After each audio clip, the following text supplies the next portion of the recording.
Okay, so for the 180 curtain that goes around your cab area, you know, our 180 curtain is pretty unique. I don't think anybody else has it, but you will actually cover all the windows.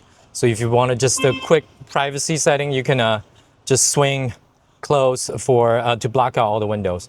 So the installation steps are really, really easy in this case.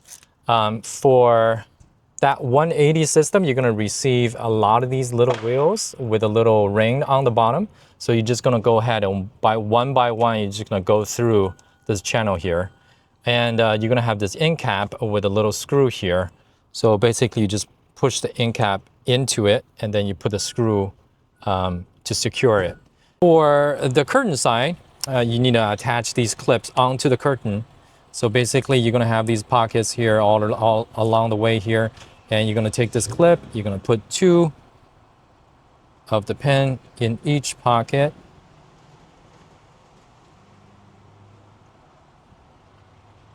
Okay, and then you're going to have about 1, 2, 3, 4, 5, 6.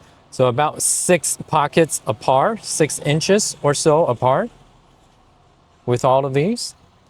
And we're going to go ahead and hang these onto the rings one by one.